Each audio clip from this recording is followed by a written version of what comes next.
Alam ko naman ka Gen Z ko dito. Sige. Di, pero ang ganda mo sa hair niya. There's just something Dapat about, lang. meron talaga something about, Ang sakit sa anit. So, dapat talaga ikinaganda ko. ponytail. Di ko alam ba't ang ganda-ganda pag naka-ponytail talaga. So, ilang years na ba akong short hair? Mga 10 taon ka nang hindi nagaganda. Sabi ko, pinakamaganda. Ito ang hirap. Ilabas niyo to. Hindi na ako kahit hindi na natin ito itutuloy. Ilabas niyo to. Director, Hindi na to kailangan. parang mali pa ako Ilabas Okay, bullet from the top. Binati na lang nagkamali. Hindi, ganyan nanonood ako sa'yo. Paglabas mo pa lang, di ba? Dapat talaga ako Binati kita sa dressing room. Tapos sabi ko, ang ganda mo ngayon. Kasi nasabi ko lang talaga sa sarili ko, ay, grabe, TJ Monterde. Sa'yo lahat yan.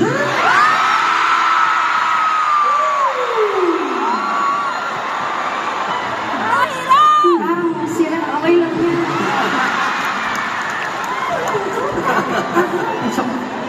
Guys, hindi kasi ako magaling mag-receive ng compliments. Yung isa sa mga ano natin, mga challenges na ano natin, di ba? Kasi si Casey, ano yan eh. Ikaw kasi yung words of Ako yung affirmation. words, ako yung, babe, I love you, lagi ako ganun sa kanya. Babe, ang ganda mo yung araw, ang ganda mo nga yung paggising. Paggising pa lang, babe, ang ganda mo. So pagtulog ako, hindi ako magaling. Parang ayaw ko magsalita. Lahat na lang ang hanapan ko. Kung hindi ako ganyan sa totoong buhay. Sobrang happy lang namin. Sobrang happy lang namin talaga ni Casey ngayon na nandito kami ngayon sa Araneta Coliseum. Like what she said kanina. Lord, salamat talaga. Hindi namin alam kung bakit kami yung nandito ngayong gabi. Pero kami yung pinili mo na ilagay dito sa entabladong to ngayong gabi. Kaya gusto namin ibigay lahat ng glory kay Lord. Lord, salamat po sa pakiram. Pakiram niyo sa amin, sa opportunity na to. And lagi namin pinag-uusapan na you remember nasa Cebu tayo? Oo. Tapos nasa hotel tayo. After the gig, sinulog. Oo. Tapos, hindi kasi kami nakakakain talaga ng dinner right before the Yes. performance kasi parang mahirap gumalaw, ganyan. So after the set, mga past midnight na, kumain kami. Tapos yung room namin, nasa pinakataas na floor. Tapos nakikita namin lahat ng mga nangyayari sa buong Cebu. Tapos, titigan lang kami, tapos grabe no? Sobrang nakakalula kasi sa totoong buhay, yung opportunity na makapag-perform ka on stage, galing probinsya, mabigyan ng chance na makakanta sa TV, makapag-release ng mga kanta, ng albums, makapag-concert, sobrang rare na opportunity na yun. But the fact that we get to do it together, mas extra rare yun. Yung hindi ko inakala na posible palang mangyari yung nangyayari sa ating dalawa. Kahit ako. As in, every time, guys, totoo to, marami kaming ganun. Yung mag-drive, bigla na lang kaming, Gratitude moments. grabe, Lord, thank you talaga. Ang dami namin ganun. Yung may mga minutes of gratitude na biglaan lang out of nowhere. Grabe, babe, ang bless natin. Sobra, kaya alagaan natin to. Ganun kami lagi. But, sabi nga, hindi rin madali. Ang naging, nakita nyo na, guys, nakita namin yung kaibahan naming dalawa sa mga set namin kanina, di ba? Kita nyo naman yung kaibahan ng apoy sa... Yung babae yung lalaki, yung lalaki yung babae.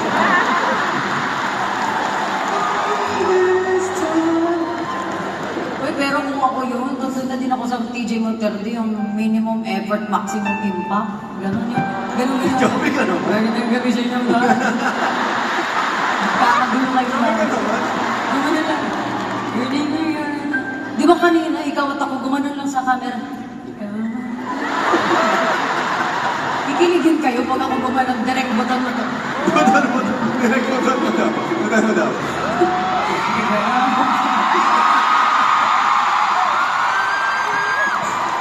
Kaya na nandun ako kanina, gumanon ako. Diba? Ganun kasi ako, sobrang unfair. Pagkatapos ng set niya, fresh pa rin siya. Pagkatapos ng set ko, kailangan mag-ulit ang makeup. Ganun level. Di ba na talaga mo Pero natin? yun naman yung ano natin, yun yung pagkakaiba. 6, 7. Yung tawag doon, yun yung in between. Yun yung balance nating dalawa. Correct, correct, correct. Correct? Ano? Ano na? Correct. Pero binibilang niya kasi palagi pag sinasabi ko correct. Correct. Hindi ka ma-teacher. Lahat na lang correct. Pero sobrang blessed talaga namin dalawa. And despite the differences na meron kami, marami rin kaming struggles na pinagdaanan. May mga bagay ba na saan ka nag-adjust sa akin? Pagdating sa... Kasi syempre magkaiba tayo, so super magkaiba tayo. But sabi nga, opposites attract naman. Pero, ano yung major na nag-adjust ka sa akin? O adjustment mo? Isa sa pinakamalaki siguro, hindi ako lumaki, tumanda. Ako na lang din dumakot sa Hindi ako salita eh. Kasi nung isang araw, seryoso ako, tapos nasabi ko, feeling ko ang liit-liit ko para sa platform na, tapos gano'n siya. Naramdaman ko siya sa gilid na gano'n. In my most vulnerable moment, gano'n siya. Sumahan ko galing. Wala ka ako sinabi. Ito idol niyo? Sabi ko, big vlog wala. Hinaot. Hindi. Pero isa sa pinakamalaking adjustment siguro, tumanda ako ng... Di ba sobrang masculine ako, sobrang matapang ako, astig ako. I had to be astig kasi maliit ako eh. Nung bata ako, pag seryoso ako, tumawa ka na ng seryoso na yun, sorry. Okay. Ito, idol mo. So, spoken lang yan, pero masama din ugali na sa kaya mo. Siniraan na ito. O hindi po totoo yan. Pinilaki po siya ng mga magulang niya na perfect. Dahil yan lang. Tuloy mo hindi matapos na. Okay, wala na lang akong in-adjust. Okay. Tapos na. Para matapos ako. Para makakanta na tayo sa next song. Adjustment. Wala na lang ako in-adjust. Okay na. Tapos, Oo nga, may upuan. Hindi naman. Kayo na ba yan dyan? Pagdo. Yung parang work hindi na po fold. Parang kakaupo.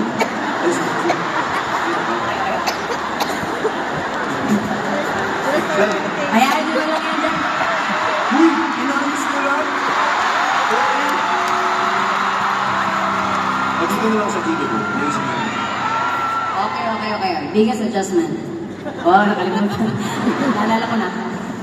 Sanay nga ako ng astig-astig ako. Kasi dati, lalo na nung mas bata ako, pag seryoso na ako, pag galit ako, gaganyanin na ako ng mga tao. Nakakatawa ka, sobrang cute mo ulit mo kasi. Ano ba natawa kayo? That's my life story. Kahit sobrang seryoso na naman sinasabi ko, sometimes people don't take me seriously kasi maliit ako. Pag nagagalit ako, feeling nila cute lang ako. Cute, parang minion pag nagagalit ako. Ganun palagi naririnig ko. So parang yan na yung naging, parang defense mechanism ko para sa sarili ko. Astig na lang ako. Sige, hindi na lang ako approachable. Ganun. Approachable ako, mukha lang. Pero, yun nga, tumanda ako ng parang, okay na, this is my way of protecting myself. So, sanay ako na ako lang lahat. Kung may gusto kong gawin, akong gumagawa. Kung may gusto kong i-achieve, ako mismo, kung kaya kong trabahuin lahat, planuhin lahat, gagawin ko yun. And so, when we got married, it was so hard for me. Kasi sanay akong kayanin ang lahat. Pero syempre, when you get married, you're not just committing yourself into a relationship na husband and wife na lang kayo. Ibig sabihin yan, may partner ka na din in life. You're not just alone and facing all your battles. So malaking adjustment yun. Kasi parang feeling ko, wait, every time I try to let go of the wheel, parang alam mo yung tatay na nagtuturong magmaneho sa anak. Parang mayat-maya gusto mong apakan na yung Break. apakan na yung brake eh. may mga ganong moments kami dati. Siyempre, normal naman yun. But I really had to consciously remind myself na, huy, Casey, okay lang na maging mahina ka minsan, ha? Hindi mo kailangan palagi kang malakas. Okay lang maging passenger princess ka minsan sa buhay.